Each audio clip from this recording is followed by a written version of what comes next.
Crab cakes are on the menu of almost every restaurant out there, but how do you make them at home, especially for food restrictions? If you can't have egg, dairy, wheat, any of that stuff, well, I got you. These are grain-free, dairy-free, gluten-free crab cakes, and they are winners. Let's get to it.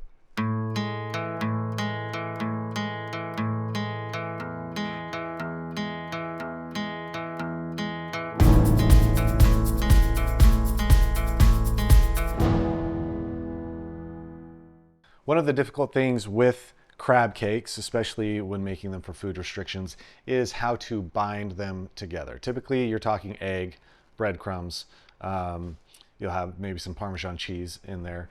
But if you're dairy-free and grain-free and egg-free, well, those aren't really options. So what we're gonna do, I'm gonna use some Simple Mills almond flour crackers. These I'm gonna blitz up in here and turn them into our breadcrumbs, which will be super helpful. And then this is my trick. I use this as a binder for so many things. Chicken nuggets, meatloaf, whatever. Anything that you need to bind together. This is a white flesh sweet potato. Baked, cooled down. This is really gonna help hold everything together. First, we'll start with the crackers. I'm gonna use just this whole bag. I may not end up using that many breadcrumbs for these. Probably won't, but I like making them and I have them on hand because I use them in a lot of different ways. So we'll blitz those up until it resembles breadcrumbs. That is perfect. Perfect breadcrumb consistency. Now let's start assembling the crab cakes. First, we have some thyme and just some green onions. These are 3 green onions. Trim off the white ends, and then we're just gonna chop. All right, I'm gonna go till I have about a half a cup this into our bowl. Now thyme, to get the leaves off, that's the only part we want. You just pull downward, and then those leaves go in. 3 to 4 sprigs of thyme. Now I have 2 types of crab meat here. I have a crab cake blend, which includes jumbo lump, and just claw meat. And then I have one of just the claw meat. So I'm gonna start with the container of claw meat. This is 1 cup, 8 ounces. That goes straight in. To that cup of claw meat, we are going to add our sweet potatoes. So I'm just gonna peel this off. The measurement of it does not need to be exact. It'll be fine. This has been baked in the oven for about 45 minutes until soft all the way through, and then cooled to room temperature till it's, you know, just completely soft. Okay. This is a great time to add some seasoning. Because the claw crab meat is already pretty shredded, we want to mix it together as much as we can here, and it almost becomes part of our binder. We're also going to season it well so that it can evenly distribute throughout the rest of the claw meat and the lump crab meat. We don't want to break those bits up. You don't want everything to be shredded. So we work this first bit of crab meat a little bit more because it's already shredded, and then we can be more careful with the rest of it. For the seasoning, you can use Cajun seasoning. I'm using my house seasoning here. Cajun seasoning, you'll probably do about a tablespoon total, maybe 2 teaspoons, but do that to taste. Grab another glove, mix that together. Now, the rest of this crab meat, we'll add that in. This is 1 pound. And you can see there are larger pieces here that if you can keep them intact, do. So be a little bit more ginger with this. Okay. Our breadcrumbs that we made, I'm gonna start off just with about a 1/4 cup.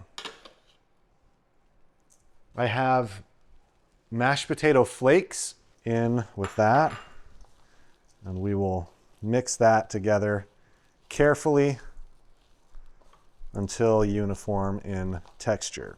I'm gonna let that sit for a little bit In the meantime, I've got a pan back here that I'm going to turn on to low heat, get it starting to heat up, and the oven is on 375 degrees on the convection setting. For cooking the crab cakes, I'm going to use a mix of duck fat and Graza Sizzle olive oil. This is better at a higher temperature. To our pan here, we're going to add about 1/4 cup of duck fat and then 2 tablespoons of olive oil. I have here about 1/3 cup to 1/2 cup of potato starch, which for frying, when you're grain-free, potato starch is superb. It gets real crunchy, and I just love it very, very much. We're going to add a teaspoon of our seasoning. We'll just spread that out. Okay, so we're going to take a good portion of this. We'll press it together and form it into our cake shape. You want it to be about 1 inch thick, maybe 3 inches around. I'm actually going to just take some of our breadcrumbs,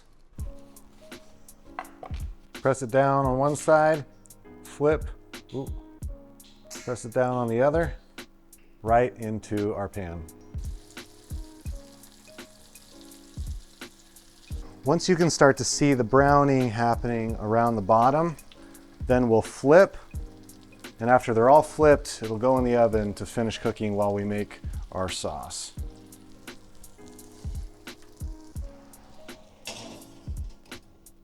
Those are in the oven, 375. They'll be in there for probably about 10 minutes. So we're gonna make our sauce real quick. This is kind of like a remoulade.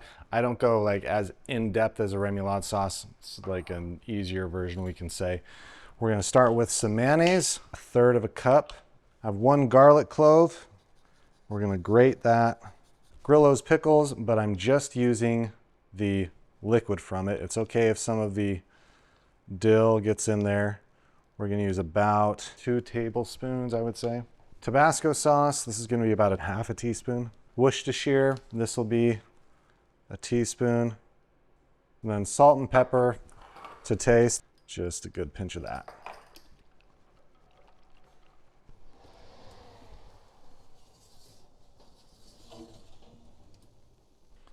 Oh, this looks so good, smells delicious. Let's plate one up.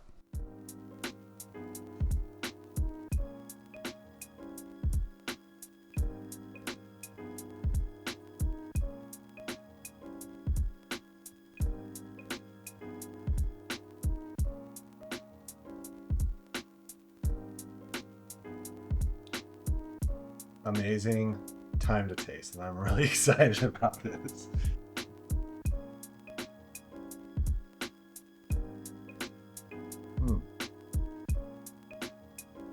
That is so good. I love it so much. Really tender. The sweet potato, it adds that sweetness, but it does not like read sweet potato at all. The flavor on it is incredible. The texture is just real soft on the inside, a good crisp on the outside from that potato starch. Y'all, this is really good. Can't wait for you to try it. Let me know in the comments what you think. If you have your own recipe, would love to hear about that as well. Make this for somebody that you care about.